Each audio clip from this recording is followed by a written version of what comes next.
Welcome back to this week's episode of the Lady Landlords podcast. I am your host, Becky Nova. Today we're going to be talking about the fastest ways that you can make $5,000 through real estate investing. So what I love about real estate investing is that there are so many different options to make this system, to make this investment strategy really work. There are multiple ways to be able to make money. They cost different things to really get involved in it, but it's really a place that's kind of an equalizer where so many people can take advantage of investing in real estate. So this one was really fun for me to be able to put together a lot of these ideas. First place to start is what I think is really great about this is when you think about the income that you would have coming in, that can really determine and should be determining the types of properties that you're buying and what types of properties that you specifically are looking for, even from the beginning. So what I mean by that is, to me, really the easiest way, and once again, if budget's kind of not any constraint here, but to me, really the fastest way to make $5,000 in real estate and actually make that a reoccurring payment is to go out, buy a property that yields $5,000 profit in rent. Done. You can actually do that with just one property. As somebody who lives in New York, trust me, there were tons of opportunities and places to pick up a property that's going to yield $5,000 in rent or $5,000 in cash flow. We want the cash flow from this, not just what the rent is. But if you are a person, and once again, this clearly is going to make a difference with funds, but if you can buy a property or a multifamily that's going to be coming in and that's going to give you those high rents, that's going to give you that type of cash flow then positively, then that's a very, very easy way. That doesn't include a lot of math. That doesn't include having to have a bunch of different tenants to really be able to manage. That's simply one property right there. So you're probably saying, well, what's the downside to that? The downside to that is usually a house that's going to bring in $5,000 in profit every single month, not just rent, but in profit every single month, is probably going to cost you a bit of a pretty penny to be able to pick up, right? So not something that's completely unfeasible, especially depending on how you are choosing to use mortgages and how you are leveraging your money to be able to purchase rental properties. But it could simply be as easy as that. And I'm mentioning this just because I want you to start opening your mind of what are the possibilities of what can be done to be able to bring in $5,000 a month. Now, most people are not going to go that direction because if you have $1 million sitting in the bank, you probably already are investing in real estate, especially if it's liquid.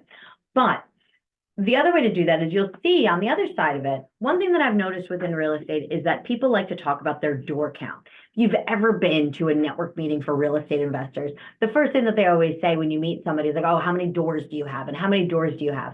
And what I think is really interesting is that to me is the wrong question we should be asking people. By asking people how many doors they have, well, you're not asking necessarily about how much money or how successful they are as a real estate investor, but really how many properties have they acquired? It's a very, very different question.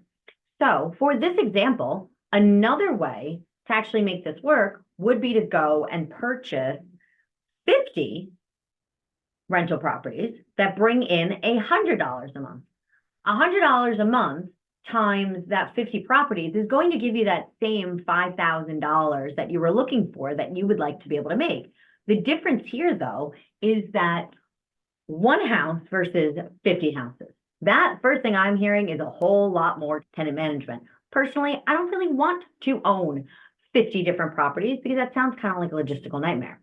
Second, if they are really bringing in and yielding that $100 a month in profit, well, that's not personally a number that I'm going to really want to get out of bed for to go make $100 in a day. The $5,000, yeah, I can be convinced of that. $100, probably not so much. So the benefit here is that you would be purchasing properties that are probably going to have a lower price point, right? It's going to allow you, to really start picking up different properties that are going to be at a lower price point, bringing those in and being able to have you really just start to compound that cash flow, start to accumulate that wealth there, because every property that you add, if they keep adding that $100, you're going to get to that $5,000. Once again, not as fast as going and buying one property, but I understand that that is not necessarily in every single person's budget right now. Where buying 50 lower price point houses over time is probably still going to cost you the same, if not more, but will not need you to pay and have all of that money up front to purchase things with. But this is why I always think it's interesting when people in real estate, when we seem to qualify things and find that people that are the most successful are the people that have the most amount of units, I hope this example proves how that's not actually the case. For example, I now go to that meeting. You ask me how many properties, how many doors do I have? And I say one. I say, how many do you have? And you say, well, I have 50, right? Most people will be like, wow, 50 rental houses. Like that guy's got to be like really successful. That woman's got to be making a ton of money. But as you see in this example, that's not necessarily the case. I could have that just one property and be making the same profit of that 5K that somebody else is making with those 50 houses. So this is actually one of the reasons why I do like buying in higher cost of living areas, in places where I can really get a higher rent commanded, because then I feel like I now can purchase less properties, but still make more money. So just a very interesting distinction. And like I said, what's great is that what's going to work for me is going to be different than that's going to work for you. And it's going to work different than every other listener that we have here today. What I would really recommend in this is probably to find some type of a middle ground between that 50 houses versus buying one really expensive house, to be able to get your cash flow rolling and to really make sure that you have that money's coming in. So what's always important is to say, like, well, what number is going to get you out of bed to grow that real estate portfolio? If it's not $100, what would that number be, and where? And are you able to purchase a house that then fits what that number would be? So that's really the way that you want to do that. So for example, here you can really go out and find 5 houses that are going to bring you $1,000 each, and then that right there is your 5K in profit that you're looking for. Or you can go and say, okay, let me find 10 properties, maybe have some multifamilies in there, and have them each bringing $500 in profit in every single month with just 10 of those. With just 10 of those, that's how you're getting to your 5K month. That was actually something that I similarly did to get to my first 10K months. Was I simply was looking for places that I was not going to be making less than $500 a unit. And that was really something that kind of added up quickly, especially because I found things that were over my target, which is absolutely fantastic. So when you're really shopping for properties, instead of thinking doors, let's start thinking profit margin. Let's start thinking what that cash flow is, so you can literally buy the least amount of properties and make the most amount of money, which is completely my goal. And I know a lot of other lady landlords out there are also looking to do something similar. But there are so many different things that you could still do within real estate investing in rental properties to get to that 5K. So with just sticking with maybe somebody that already has existing rental properties and is saying, well, I want to be able to make that extra 5K, what can I do in that situation? I'm not really looking to purchase another property. One of the best things there is to always make sure that your rentals are at market rent. When you have tenants that are there for a long period of time, or you inherit tenants, anything in that situation, you could end up in a position where your tenants are really not paying what you would be able to get from a market perspective. It's very important to continuously keep tenants at market rent. And this is something that actually I learned from a good friend, Dion, of mine, called the binder strategy. Now, the Lady Landlords podcast, we actually do have episodes all about how the binder strategy works to make sure that you can actually increase rent with existing tenants to make sure to keep them in that market rent. On average, I think it's like 35% increases in rent is actually what comes out of that binder strategy. So go make sure, listen, we'll link it back to the other Lady Landlords podcast, all about the binder strategy, but it's a great opportunity to increase your rent right there. You get everybody in a multifamily up to where they should be market-wise, you would have that chance of making that $5,000. There's also other improvements that you can make to your existing properties. Think about where you can actually add extra income coming in. One of the things that I've done is been able to convert space to storage space and then have that space rented out. Once again, using a shed, a garage, basement, whatever that may look like, is to really give that extra opportunity to have another income producing avenue on that same property. One of the things that I can do, this is going to be very location dependent, but where I am and own most of my properties in New York, I actually rent parking spaces out. So that's actually something here, especially in New York City. Parking can be very expensive, and parking is not a given when you have an apartment or any type of rental unit. When you have a rental unit, once again, space is usually at a minimum, especially in New York City, hence why I'm able to do this with storage. But if I can rent out that parking, that can be a great opportunity. That's something that where I personally am, I own a parking lot here. I can rent spots out for a good couple $100 each.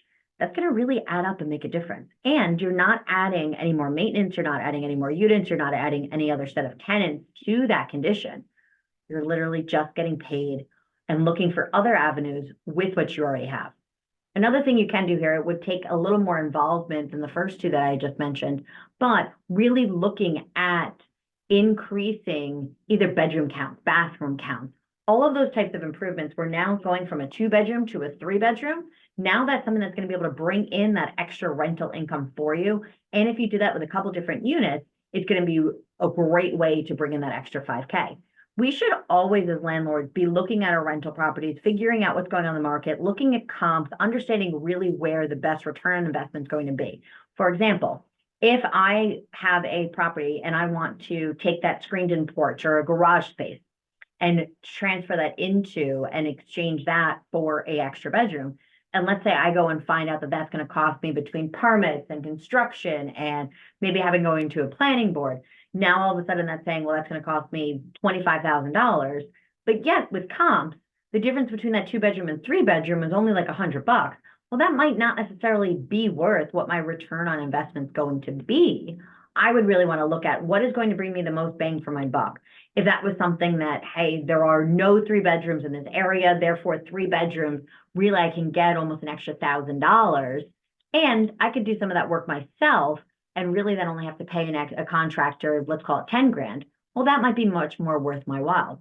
So doing certain things like that, if you can do that, and then once again, the whole idea with real estate investing is to be able to scale, to have multiple properties. So if I can do that in a couple different places, there's my 5K.